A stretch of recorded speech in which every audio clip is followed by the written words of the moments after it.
మన ప్రభు అయిన యేసుక్రీస్తు పరిశుద్ధ నామములో ఈ పాడ్కాస్ట్ ద్వారా వాక్యం ఉంటున్న ప్రతి వారికి నా హృదయపూర్వకమైనటువంటి వందనాలు. దేవుడు మిమ్మను దీవించునుగాక.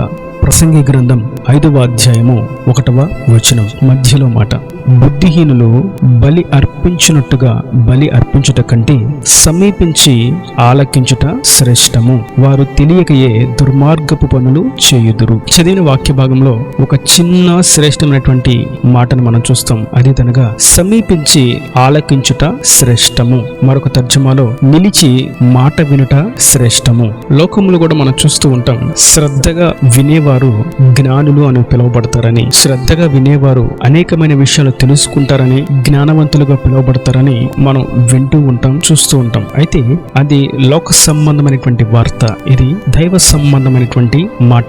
సమీపించి ఆలకించుట అనేది చాలా శ్రేష్టమైనటువంటి విషయం. బుద్ధిహీనులు బలి అర్పించినట్టుగా బలి అర్పించకండి. కొందరు బుద్ధిహీనులు లంచాలు తీసుకొని వడ్డీ వ్యాపారాలు చేసి వారిని వీరిని మోసం చేసి దొంగతనాలు చేసి అన్యాయము చేసి మోసపు తీర్పులు తీర్చి ఆ వచ్చిన ఆదాయంలో సంపదలో దేవునికి కానుకిస్తూ ఉంటారు. ప్రభు అంటున్నారు, అది బుద్ధిహీనమైనటువంటి అర్పణ. ఆ బలిలో కొంచెమైనా కూడా నాకు అంగీకృతమైనది లేనే లేదు. కానీ నేను కోరుకునేది ఏదనగా ఆ పనులు ఆ బలులు ప్రక్కన పెట్టి నేను చెప్పుచున్న మాటను ఆలకించండి అని ప్రభు సెలవిస్తున్నారు. అయితే ఆయన ఏమి సెలవిస్తున్నారు అని చూసినట్లయితే ఎన్నో విషయాలు వాక్యంలో రాయబడి ఉన్నాయి. అయితే శ్రేష్టమైనటువంటి ఒక విషయాన్ని మీకు గుర్తు చేస్తాను. మార్కు సువార్త 12వ అధ్యాయము 33వ వచనం, పూర్ణ హృదయముతోనూ పూర్ణ వివేకముతోనూ పూర్ణ బలముతోనూ ఆయనను ప్రేమించుటయు ఒకడు తన్ను వలె తన పొరుగు వారిని ప్రేమించుటయు సర్వాంగ హోమములన్నిటికంటేను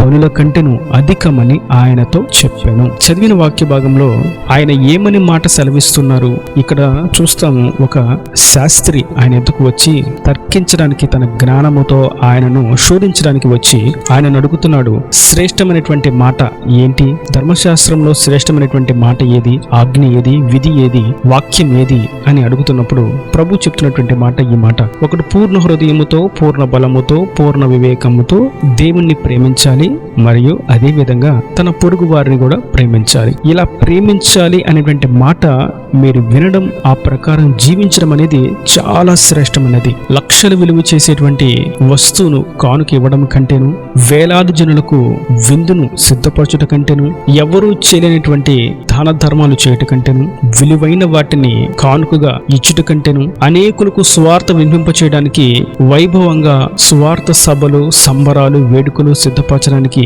వెల చెల్లించుట కంటేను దేవుని మాట వినడం అనేది ఎంతో శ్రేష్టము. నేటి తరంలో మనము దాన్ని అనువదించవలసినటువంటి విధం ఏదనగా, దేవుని సేవ చేస్తున్నామని గొప్ప పేర్లు పెట్టుకోవడం కంటేను, ఖరీదైనటువంటి వస్త్రాలు ధరించుట కంటేను, వేలాది సంఘాలు కట్టామని చెప్పుకున్నట కంటేను, మాతో మాట్లాడడానికి మీరు ఎదురు చూడాలి, సమయం కొరకు వేచి ఉండాలని చెప్పుట కంటేను, నేను సంఘ పెద్దని అని అనుకున్నట కంటేను, ఆ సంఘంలో ప్రత్యేక స్థాయిని కోరుకున్నట కంటేను, నేను ఎప్పటి నుండో విశ్వాసంలో ఉన్నాను, సంఘంలో స్థిరపరచబడి ఉన్నాను, ఈ సంఘం పునాదులు వేయబడక ముందు నుంచి నేను ఇక్కడ ఉన్నాను అని చెప్పుకున్నట కంటేను, నాకు చెప్పకుండా ఇక్కడ ఏది జరగదు అని అనుకున్నట కంటేను దేవుని మాట వినడం, ఆయన మాట ఆలకించడం అనేది శ్రేష్టము. ఏ స్థాయిలో ఉన్న క్రైస్తవులు దేవుని దృష్టిలో ఒకటే. వారు సేవ చేసే స్థాయిలో ఉన్న, పరిచర్య చేసే స్థాయిలో ఉన్న, విశ్వాస జీవితంలో జీవిస్తున్న, సంఘ పెద్ద స్థాయిలో ఉన్న, ఆర్థికంగా పరిచర్యకు తోడ్పడుతూ ఉన్న అందరూ కూడా క్రైస్తవులు అనగా దేవుని దృష్టిలో సమానమైనటువంటి దృష్టి ఆయనకు ఉంటుంది. అయితే ఆయన మాట ఆలకించి ఆ ప్రకారం అడుగు వేయ వారిని ఆయన తన దృష్టి వారి మీద ఉంచి ఆలోచన చెప్పి నడవవలసినటువంటి త్రోవలో వారిని నడిపిస్తాడు. అందరినీ కాదు, కానీ ఆయన మాట ఆలకించి వారిని మాత్రమే. మీకు ఒక చిన్న విషయాన్ని గుర్తు చేస్తాను. అదేదనగా మొట్టమొదటి ఇజ్రాయేలు రాజు అయినటువంటి సౌలు ఉన్నాడు. అతడు ప్రతిదానికి తొందరపాటు. ప్రవక్త అయినటువంటి సమూయేలు చెప్పిన మాట ఏది కూడా ఒక్కడు కూడా వినడు. కానీ సమూయేలు వస్తే కుర్చీ వేస్తాడు, కూల్ డ్రింక్ ఇస్తాడు, చికెన్ బిర్యానీ పెడతాడు, కొత్త వస్త్రాలు కొనిస్తాడు. కనిపిస్తే మాత్రం ప్రేమ ఏ మాత్రం కూడా తగ్గదు, తరగని ప్రేమను చూపిస్తాడు. కానీ రాజు అయినటువంటి సౌలు ప్రవక్త అయినటువంటి సమూయేలు నీతో చెప్పిన మాట నువ్వు విన్నావా అని అడిగితే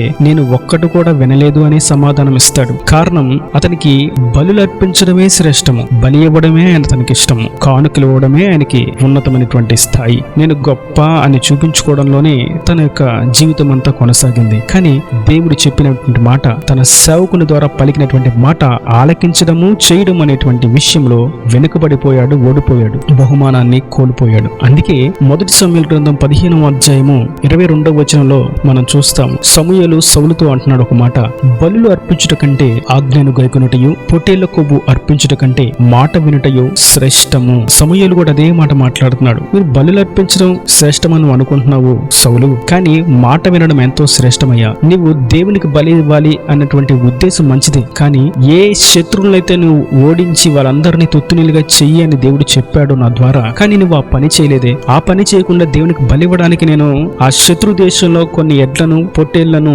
విలువైనటువంటి ఆభరణాలను తీసుకొచ్చి దాచాను అని చెప్తున్నావే, ఎంత బుద్ధిహీనమైనటువంటి క్రియ చేశావు సౌలు అని సమూయేలు సౌలు మీద కోప్పడి అతనితో ఇట్టి శ్రేష్టమైనటువంటి మాటను సెలవిస్తున్నాడు. మాట వినడం శ్రేష్టమయ్యా, ఆజ్ఞలు గైకొనడం ముఖ్యమయ్యా, బలులు అర్పించడం అంత ముఖ్యమైనది కాదు నాయన. అవి ముఖ్యమైనప్పటికీ దానికంటే ముఖ్యంగా నీ హృదయం దేవుడితో అంటుకట్టబడడం అనేది ఎంతో శ్రేష్టము నాయన అని సౌలుతో సమూయేలు పలికినట్లుగా మనం చూస్తున్నాం. కొందరు చూస్తూ ఉంటే బలులు అర్పిస్తడంలో ఎలా కనిపిస్తారనగా, నేటి తరంలో సబ్స్క్రైబ్ చేయడానికి ఛానల్ ని ముందుంటారు, కానీ వాక్యాన్ని వినడానికి వెనుకుంటారు. మెచ్చుకోవడానికి, మనతో మాట్లాడడానికి ఇష్టంగా ఉంటారు, కానీ మనం చెప్పిన వాక్యాన్ని ఇతరులతో పంచడానికి వెనుక ఉంటారు. భయపడుతూ ఉంటారు, వెనుకంజ వేస్తూ ఉంటారు. కారణం, వారు బలులు అర్పించేవారుగా మిగిలిపోతున్నారు, కానీ ఆయన మాట వినేవారుగా నిలిచి ఉండట్లేదు. నేను కొందరితో చెప్తూ ఉంటాను, అందుకే మీరు సబ్స్క్రైబ్ చేయవలసిన, లైకులు కొట్టవలసిన అక్కర్లేదు, కానీ వాక్యాన్ని ఇతరులకు పంచండి. మీ ప్రార్థన అవసరతలను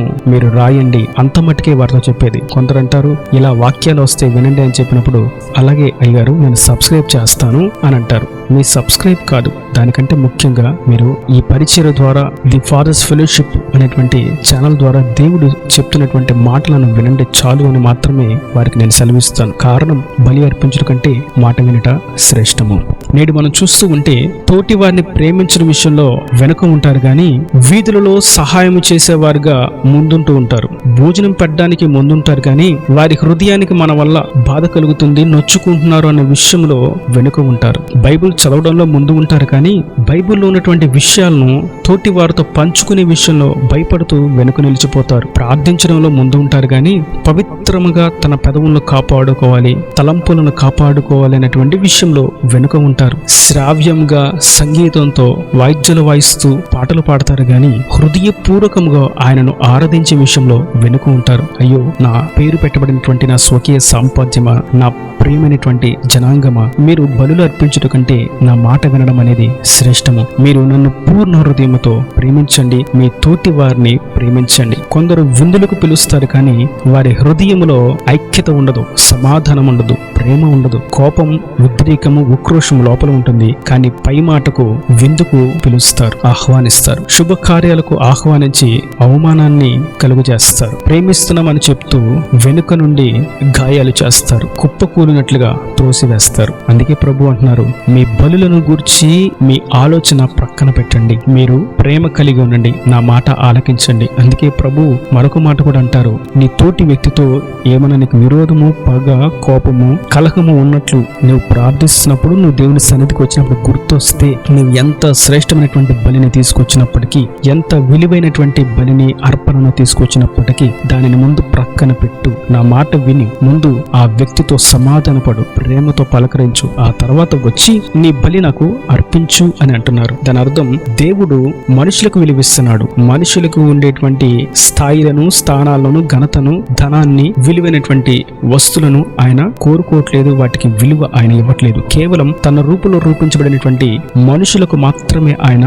విలువిస్తున్నాడు. ఆత్మ సంబంధమైనటువంటి మాట ఆయన పలుకుతున్నారు. కొందరు అనుకుంటారు, నేను శ్రేష్టమైనటువంటి, విలువైనటువంటి, అరుదైనటువంటి బహుమానాన్ని కానుకగా నేను దేవుని సన్నిధిలో ఇస్తున్నాను, నాకంటే గొప్పవారు ఎవరు లేరు అని వ్యాపారాల్లో మోసం చేస్తూ, ఉద్యోగాల్లో అబద్ధాలాడుతూ, కుటుంబాన్ని పట్టించుకోకుండా సమస్తం విడిచిపెట్టి లోక ఆశలేపు సమయాన్ని వెచ్చిస్తూ దురాశలకు దుర్మార్గమైనటువంటి మార్గాల వెంబడి వెళ్తూ ఉంటే ప్రభు అంటున్నారు, అవి శ్రేష్టమైనవి కావు. ఆ బలులు నాకు అక్కర్లేదు. కేవలం నీవు నా మాట విని ప్రేమతో, పూర్ణ హృదయముతో, పూర్ణ బలముతో, పూర్ణ వివేకముతో నన్ను ఆరాధించు, నన్ను ప్రేమించు. అదే విధంగా నీ తోటి వారిని సైతం నీవు ప్రేమించిన ఎడల నీవు నా మాట ఆలకించావు అని దాని అర్థం. కనుక బలులు అర్పించుట కంటే మాట వినుట శ్రేష్టము. ఆయన ఆజ్ఞానుసారంగా జీవించిన వారమై ఆయన నిత్యరాజ్యానికి వారసులము ఉన్నట్లుగా మనల్ని మనం ఆయనకు కానుకగా సమర్పించుకుందాం. శరీర సంబంధమైనటువంటి బలుల కంటే మన హృదయము, మన దేహము, మన శరీరం అనేటువంటి పరమాత్మ దేహములను ఆయనకు కానుకగా, బహుమానంగా, బలిగా, ఆయనకు అర్పణగా అర్పించినట్లయితే అప్పుడు మాత్రమే మనం ఆయనను ప్రేమించగలం పూర్ణ హృదయంతో, మరియు మన తోటి వారిని ప్రేమించగలం. ఒకవేళ